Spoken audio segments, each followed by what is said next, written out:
पाठ को नहीं गोटे नुआ विषय रे पाठ पढ़ा मु आगु पढ़ाई परिवेश रे सुचारू रूपे जीवन धारण करने सजीव मानक जो सब प्राकृतिक उपादान उपर निर्भर करने को पड़ता है यथा अश्ममंडल जलमंडल जीवमंडल और वायुमंडल मध्यरु आज अश्ममंडल विषय जानिबा मु पूर्व क्लास रे वायुमंडल और जीवमंडल विषय पढ़ाई जदि किए न जानी पारुछंती ताहले मो चैनल को सब्सक्राइब करिनियो ताहले प्रत्येक क्लास विषय जानि परिबो।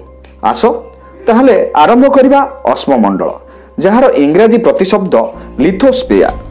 ए लिथोस्फियर दुईटी ग्रीक शब्द लिथोस और स्पाइरारु सृष्टि।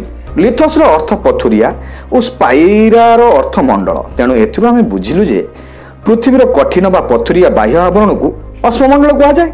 यह अश्ममंडल पृथ्वी पृष्ठर प्राय 70 ରୁ 100 किलोमीटर गभीरता पर्यंत व्याप्त। यह अश्ममंडल बा लिथोस्फियर को पृथ्वीर चर्म मध्य कहा जाए। अश्ममंडल रे टेक्टोनिक कार्यकलाप घटिता है। तो पिला माने टेक्टोनिक कार्यकलाप कौन? अश्ममंडल रे विराट थालिया आकार पत्थर मानकर चलन को टेक्टोनिक कार्यकलाप कहा जाए। ए गुडी को 15टी टेक्टोनिक थालिया रे विभाजित करा जायछि। से गुडी को यथा नॉर्थ अमेरिकन, कावियरन, साउथ अमेरिकन, स्पोटिया, अंटार्कटिक, इंडियन, अफ्रीकन इत्यादि। अश्ममंडल पत्थर बा शिला मानक नहीं गठित। ये शिला गुड़िक मुख्यतः 3 प्रकार यथा आग्नेय शिला, अवकृत शिला, रूपांतरित शिला। ताहले एबे जानिबा आग्नेय शिला कौन?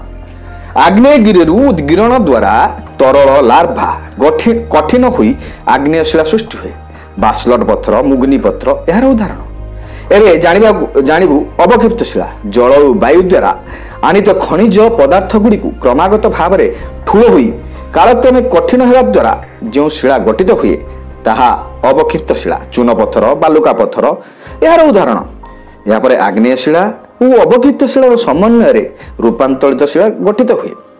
भूगर्भर ताप और चाप फल यह सृष्टि होता है। मार्बल, स्लेट आदि यार उदाहरण अटे। अश्ममंडल जदिओ नमनीय किंतु यह बहलिया बा अठालिया नुहे। अश्ममंडल सबुठारु चेमेड़िया स्तर अटे। ताहले आजी पई एतिकी थाउ। जदि तुम मानक क्लास टी भल लागि ताहले गोटे लाइक दबारे अवहेला कर नाही। हाँ आउ जदि सब्सक्राइब करबा पई भूली जाउछ ताहले सब्सक्राइब कर दियो। देले जाई मोर प्रत्येक क्लास रो इन्फॉर्मेशन पाई परिबो। आजी पई एतिकी। पुणी देखा हबो नेक्स्ट क्लास रे। रहिली बाय बाय। जय जगन्नाथ।